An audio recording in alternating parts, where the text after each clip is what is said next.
नमस्कार मु Deepti दीप्तिस full lab को आपण मानू बहुत बहुत स्वागत। आज आम बनैबा पणा संक्रांति बा महाविषुव संक्रांति स्पेशल बेलपणा। तो एमती भी बेल आम देहपाई बहुत भल, बहुत सारा हेल्थ बेनिफिट्स एथिर अच्छी। आउ स्पेशली खरा दिन मानकरे बेल सरबत बा बेलर पणा बनैकी पीवाटा निहाती दरकार, जो थी कि पेट एटा पूरा ठंडा रखे। तो होप रेसिपीटी समस्त को पसंद आसिबो। शेष जाए देखंतु वीडियोटी को। रेसिपी पसंद आसिले वीडियो को लाइक और शेयर कर दियंतु। तो बेल पणा बनैबा पई फास्ट एठी देखंतु मु गोटे मीडियम साइज रो बेल नेछि। आउ बेल जेतेबेले पणा बनैबा पई आपण नेबे ना टिके एमती पाचिला बेल नेबे, जो बेलर ऊपर पार्टटा टिके येलो देखा जाउथबो बा हळदिया देखा जाउथबो से बेल आपण यूज करिवे। तो ये बेलटा को आम भल भाव में धोईकी एमती दुई फाड़ करदे। आ मझीर जो पल्प आप देखुं तार जो पल्पटा को आम बाहर करके अलग करदे। तो ये जदि आप कंचा बेल नेबे तार जो पल्पटा टिके टाण रही, पाचिला बेल एमती नेबे ताहले पल्पटा बहुत इजिली एमती गोटे चामच साहाय्य बाहरी जीव। ट्राए करेंगे पाचिला बेल यूज करने से पणार जो टेस्टा बहुत बढ़िया आसीबो। तो एमती चामच साहाय्य आम भल भाव में तार जो पल्पटा को अलग करदे, गोटे बड़ जगह को एमती बाहर करदे। तो ये पूरा बेलर जो पल्पटा को एमती गोटे मिक्सिंग बोल में बाहर कर देछि। आ एबे हम कौन करबा ना, जो बेलर पल्प रे जहाँ भी खदड़ा अंश थिबो बा जो मंजीटा थिबो ताको आम बाहर करके अलग करदे। तो ये मु गोटे भेजिटेबल मैशर यूज करी। आपड़ जदि चाहिए हाथ में पल्पटा को भल भाव में चकटिकी से जहाँ सब मंजी अच्छी आउ खदड़ा अंश बा जो चेर चेर थाए ताको आपण अलग करें। किंतु चकटिला बेले बा मास करला बेले मझिरे मझिरे अल्प अल्प करके पानी देके ताको भल भाव में चकटी देबे। पानी देले एटा इजीली पूरा मैश हो जिवो। तो ये देखंतु हमर जो बेलर पल्पटा पूरा बढ़िया से ये चकटी हो जाइए। एबे हम कौन करबा ना, से मंजी आ तार जो चेर पार्टटा को अलग करबा।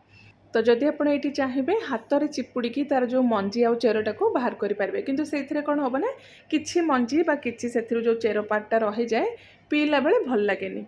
तो सबुठ इजी प्रोसेस है एमती गोटे आप स्टील रो स्ट्रेनर नहीं बा एमती गोटे छणा नहीं से बेलर पल्पटा को देकी गोटे चामच बा एमती गोटे स्पैचुला साहाय्य प्रेस करके तार पल्पटा को अलग करदे। आ मझिरे मझिरे अल्प टिके टिके से पानी देके एमती भल भाव में प्रेस करदे। पानी देले कौन हम ना किछि भी आउ एक्स्ट्रा पल्प एथिरे रहबनी, सबू पल्पटा बाहरी जीवो आ खाली जो मंजी आ चेर पार्टटा एमती अलग हो जिवो। तो ये आमर पूरा जो क्लियर बेलर जूसटा रेडी हो गला, कौन सी खदड़ा अंश बा मंजी एथिरे बिल्कुल भी नहीं। आ यार कंसिस्टेंसी ये देखंतु एमती रहिबो, बेसी पतला करेंगे, टिके बहलिया करके रखिए कहीं अलग जिनस भी आम एथिरे ऐड करिबा। तो ये जगहटा जेहेतु टिके मते बड़ लगुच गोटे मीडियम साइज रो बोल को मु ट्रांसफर कर दूची। तो एबे आम एथिरे मिठा पाई ऐड करबा मिश्री गुंड। जदि आपण चाहिए चीनी बा गुड़ एथिरे यूज करि परिबे। आ मिश्री गुंड मु एठी 2 बड़ चामच नेछि। आपण केते मिठा खांती से हिसाब रे मिठाटा यूज करिवे बा बेलटा आपणकर केते मिठा अछि से हिसाब रे देखिके आपण चीनी बा मिश्री गुंड एथिरे मिक्स करिवे। नेक्स्ट आम एथिरे ऐड करबा 3 रु 4 चामच छेना। ये जो छेनाटा फ्रेश छेना मु घरे तैयारी करथिली। परिमाण आपणक हिसाब रे आपण कम बेसी करि पारिबे। आउ किछि आम एथिरे कटा हेतबा चेरी ऐड करबा, ता सहित किछि ड्राई फ्रूट्स रे मु एठी खाली काजू ही नेछि, टिके एमती हेमदस्तारे छेचिके ऐड करबे, टिके खंड खंड रखिकी। तापरे एठी देखंतु 2 बड़ चामच आम ऐड करबा फ्रेश दही। दही जेमती खट्टा नथिबो सेटा आपण ध्यान रखिबे। आउ किछि फ्रूट्स ऐड करबा। फ्रूट्स रे एठी मु फाळे एप्पल नेछि, ताको पूरा छोट छोट खंड करके काटी देछि। 10 रु 12टा अंगूर को भी छोट छोट खंड करके काटी देछि।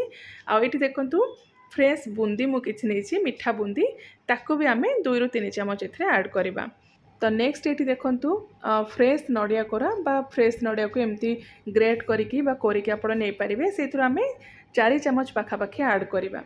नडिया बिल्कुल भी एथिरे स्किप करिवेनी, सेथिरे पणार टेस्टटा बहुत बढ़िया आसे। आ लास्ट रे गोटे छोट चामच गुजराती आ गोलमरिच गुंड एथिरे मिक्स करदबा। तो ये जो पणारे जहाँ भी जिनस मिक्स होइछि, फ्रूट्स हो कि ड्राई फ्रूट्स हो, सेमती किसी स्पेसिफिक मेजरमेंट नहीं। आपण पसंद हिसाब रे आपण एक्स्ट्रा फ्रूट भी ऐड करि परिबे बा जो ड्राई फ्रूट्स आपण पसंद से ड्राई फ्रूट्स भी आपण मिक्स करि परिबे। तो यार कंसिस्टेंसी देखंतु टिके एमती बहलिया रखिले पीवा पई भल लागिबो। तो ये आमर बेलपणा पूरा रेडी हो गला। फ्रिज रे याको आपण ठंडा करके पीले तार टेस्ट भी बहुत बढ़िया आसे और पीवा पई भी शांति लगे। ऊपर आपण अल्प किछि नडिया बा फ्रूट्स ड्राई फ्रूट्स रे गार्निश करके ताको सर्व करि परिबे। तो आसंता पणा संक्रांति बा महाविषुव संक्रांति दिन बेलरे पूरा ठंडा ठंडा पणा बनैकी ठाकुरଙ୍କ पाखरे भोग लगांतु आ निजे पियंतु। आ आपण समस्त को एडवांस मो तरफरु महाविषुव संक्रांति बा पणा संक्रांति बा आमर ओडिया नववर्षर अनेक अनेक शुभेच्छा और शुभकामना।